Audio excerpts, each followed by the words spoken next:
좀 긴장이 되네요. 아, 근데 앞에서 그 아이들과 우리 스님들 너무 잘하시지요? 박수 한번 부탁드립니다.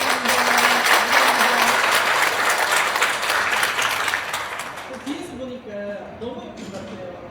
하나님도 얼마나 예쁘시죠? 그런 생각을 들었습니다. 어떻게 제가 또 부흥에 대해서 설교를 할 줄 알고 우리 스님들께서 부흥 찬양을 불러주셔서 정말 감사합니다. 우리 옆에 축복합니다, 사랑합니다 한번 외칠게요. 축복합니다, 사랑합니다. 사랑합니다. 작은 하트인데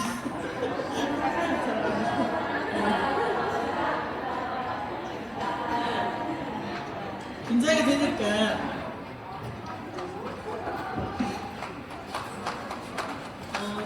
목사님 설교를 부탁을 받고 많이 준비를 못했습니다. 하지만 하나님께서 저를 통해서 또 각 사람에게 은혜를 주실 줄 믿습니다. 네. 오늘 제목은 한 사람을 찾으신 주님.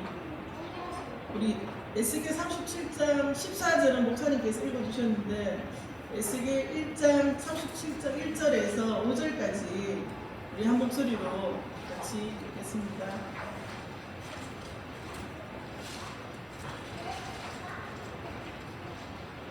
시작할까요? 시작. 여기서 건너로 그에게 맞이하시고 그의 영으로 나를 데리고 와서 무작위 가운데 두셨는데 여기 해가 나타났다. 나를 걷고 사방으로 지나가게 하시고 본적 그리로 지내 당신이 몰랐고 많이 나타나주었다. 내가 내게 이르시되 인자야 이 뼈들이 이름이 살 수 있느냐 하시고 내가 대답하되 주여 주께서 하시나이다. 또 내게 이르시되 너는 이 모든 뼈에게 대언하기를 너희 나를 붙들어라 너와 말씀을 들을 것이다. 주 여호와께서 이 뼈들에게 같이 말씀하시기를 내가 생기를 너희에게 들어가게 하리니 너희가 살아나리라. 아멘.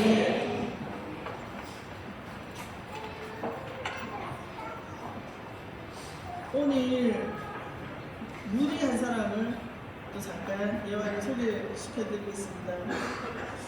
전도자 무디는 어렸을 때 부흥 집회에 참석하였는데 하네스 발렐이라는 영국 목사의 설교를 들을 때 마음이 열려 감동을 받고 마음이 뜨거워졌습니다.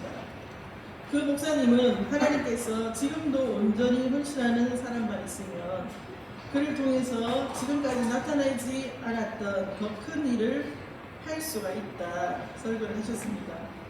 돈이 많다든가 재주가 많다든가 자식이 많다든가 아니 온전히 헌신하는 자라야 한다는 이 말씀을 듣고 우리는 바로 그 자리에서 자기의 생애를 온전히 바치기로 결심했습니다. 그는 너무 기뻐서 눈물을 비오듯이 흘렸다고 고백했습니다. 그는 미국의 국제 공항에 100만 명을 주님께 전도하는 엄청난 기적의 일꾼으로 하나님께 쓰임을 받았습니다. 오늘 말씀의 본문 에스겔의 배경은 에스겔은 유다왕 여호야긴 바벨론 포로를 끌려간 뒤 그발 강가에서 활동한 포로 선지자입니다. 그는 제사장 출신으로 하나님께 영광이 예루살렘을 떠나고 포로지에서도 임재하심을 선포했습니다. 에스겔서는 바벨론 포로 상황 속에서 이스라엘의 심판과 회복을 예언하며 하나님의 공의와 영광 그리고 새 언약의 약속을 담고 있었습니다. 에스겔 선지자를 통해서 회복의 메시지를 주었습니다. 절망적인 심판의 뒤에는 놀라운 회복과 구원의 약속이 이어집니다. 에스겔서는 후반부는 하나님께서 이스라엘 백성에게 굳은 마음을 제거하고 부드러운 새 마음과 새 영을 주시겠다고 약속했습니다.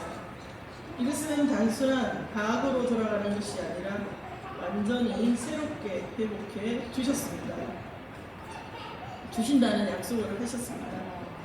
에스겔 37장의 마른 뼈들의 환상을 보면 에스겔은 마른 뼈들이 가득한 골짜기로 인도하시고 그 가운데 지나 걷게 하시는 하나님의 환상을 바라본 마른 뼈들이 다시 살아나는 것을 하나님께로 돌아오는 이스라엘을 다시 회복시키겠다는 하나님의 말씀이었습니다. 마른 뼈들이 영원히 하나님의 말씀을 듣고 생기가 일어나고 하나님의 큰 군대가 되리라고 말씀하십니다. 에스겔서는 죄로 인한 심판과 절망을 이야기하지만 궁극적으로는 하나님의 놀라운 사랑과 회복의 약속을 보여주십니다. 마른 뼈가 살아나듯이 우리의 삶과 영혼도 하나님의 말씀으로 다시 살아날 수 있는 희망의 메시지를 전합니다. 남유다 시대에는 에스겔 선지자를 사용하셨고 우리나라는 길손주 목사님을 선택하신 것 같습니다. 화면 잠깐 틀어주시겠습니다. 보여주세요. 길손주 목사님이 이렇게 생기셨더라고요. 그리고 길손주 목사님은 한국장로교회 목사이며 교육가, 독립운동가, 민족대표 33인의 한 사람이었습니다.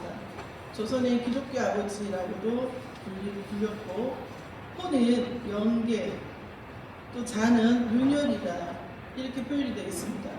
1907년에 시작된 부흥의 운동에서 주도적인 역할을 하셨던 분입니다. 오늘 바로 소개할 분은 길선주 목사님이십니다. 1907년 평양 장대현 교회에서 일어난 대부흥 운동은 성령의 강력한 임재와 다양한 은사가 나타난 한국의 오순절 사건이 있다고 합니다. 길손주 목사님의 회개운동을 통해서 평양의 대부흥을 만드셨고 사도행전에 같은 그런 역사가 일어났습니다. 성령의 역사가 일어났습니다. 이러한 성령의 나타나심과 능력은 전국적으로 확산이 되어갔습니다. 1907년에 한 해 동안 장로교인 수가 2배 이상이 증가하였고 대부흥을 이끌어 나갔습니다. 성령의 역사는 개인의 영적 각성뿐 아니라 삶의 변화도 가져와 신자들이 훔친 물건을 돌려주고 원수와 화해하며 윤리적 삶을 변화를 보여주었습니다. 새벽 기도회와 통성 기도는 한국 교회만의 독특한 영성 전통이 되었습니다. 영계 길손주 목사님은 1907년 평양 대부흥 운동의 주역으로 한국 교회 초기 부흥을 이끈 영적 지도자입니다.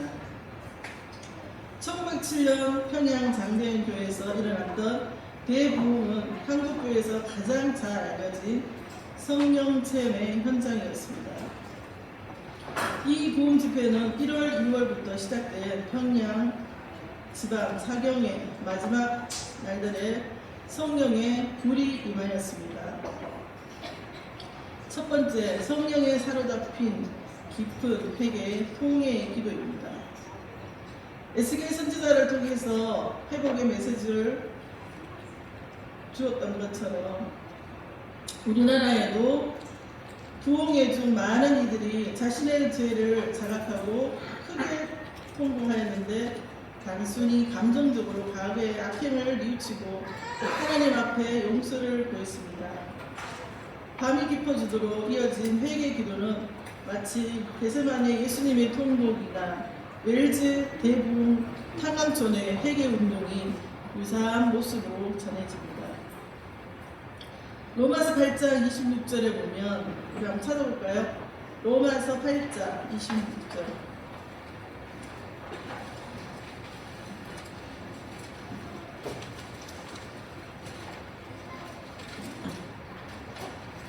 찾았으면 우리 한 목소리 읽겠습니다. 우리가 알거니와 하나님의 사랑하는 곧 그의 뜻대로 부르심을 입은 자들에게 모든 것이 합력하여 선을 이루느니라. 아멘. 육체적, 정신적, 영적인 한계를 성령님께서 느낄 때 성령님께서 그때 개입하십니다. 그리고 성령님께서 우리를 지원해 주시고 도와주십니다. 말씀처럼 성령의 거룩한 애통으로 사람들의 회개 눈물을 흘렸고 하나님의 거룩 앞에 엎드려진 눈물 짓는 경건한 분위기가 강렬한 성령의 역사를 체험하면서 성도들의 윤리적 각성으로 이어졌고 부흥 이후 성도들이 훔친 돈이나 주인에게 돌려주고 원수와 화해하고 술, 악편, 담배 등 부도덕한 습관을 끊어버리는 삶의 변화를 보였습니다. 즉 성령의 회개운동은 사회적인 영향도 주었습니다. 두 번째, 이 부흥운동에서 길손주 목사님의 자신의 역할은 바로 리더십이었습니다. 그런 당시 장대인 교회 부흥의 진행자이며 설교자 중 한 명입니다. 인간적인 준비나 계획으로 도저히 설명할 수 없는 영적 권위가 나타났습니다. 평양 대부흥 이전부터 길손주 목사님의 1903년 원산 부흥운동 영향으로 회개를 시작한 하디 선교사님을 통해 교제하면서 기도운동을 헌신하게 되었고 1906년에는 이미 황해도 재령 등지에서 사경회를 인도하며 회개의 불길을 경험했다고 합니다. 평양 장대현교회에서도 규칙적인 새벽기도 1906년경부터 시작되는 성도들의 영적인 각성을 시켜 놓았습니다. 이러한 준비 과정 속에 1907년에 폭발적인 성례 역사가 임한 것입니다. 길손주 목사님은 부흥의 기간 내내 금식하며 기도했고 성도들 앞에 말씀을 전했습니다. 저는 오늘 저녁 설교를 위해서 금식을 해야 되는데 저는 오늘 김밥을 먹었어요. 목적은 금식을 하려고 했으나 참 잘 안 되더라고요. 이만큼 길손주 목사님은 이 부흥을 이루기 위해서 금식도 마다하지 않고 이 길손주 목사님은 이렇게 많은 사람들의 성령의 이 역사를 체험하기 위해서 자신의 희생도 감안하신 것 같습니다. 그의 설교는 길지 않았지만 성령이 불같이 임하였고 사람들에게는 은혜를 끼쳤습니다. 훗날 사람들은 길손주 목사님을 두고 조선의 기독교 아버지, 한국의 바울이라 했습니다. 정작 그는 모든 공로를 성령 하나님께 돌리며 어떠한 명예도 자신이 취하지 않았습니다. 길손주 목사님은 평소 교회는 기도하는 교회, 성경 읽는 교회, 전도하는 교회가 되어야 한다고 목회의 지침을 받고 있었습니다. 부흥회 때도 철저한 기도와 말씀으로 선구하였습니다. 평양 대부흥운동 이후에는 크고 작은 부흥 사건에서 성령 체험의 사례는 계속되었습니다. 1910년, 1920년 다양한 형태로 성령의 역사가 일어났습니다. 오늘날 우리 교회 신도청 중앙교회 이범묵 목사님을 통해서 이 지역에 성령의 충만함과 예수님의 복음이 전해진다면 안동의 복음이 많은 분들에게 전해질 줄 믿습니다. 아멘. 오늘 유년부, 초등부, 소년부를 통해 또 교사들을 통하여서 아이들에게 사랑을 주고 예수님의 사랑이 전해진다면 이 지역에 다음 세대가 변하고 교회가 학교가 변한다면 죽어가는 많은 영혼들을 구할 것입니다. 다음 세대를 통해서 안동의 복음률이 넓어질 수 있도록 깊어질 수 있도록 간절히 기도합니다. 교회가 기도하며 전도하며 예수님의 사랑, 기독교 본질을 전할 수 있는 신도청 중앙교회 성도님들, 교사들 저가 될 수 있도록 은혜 주시기를 간절히 축복합니다. 이 시간 기도하겠습니다.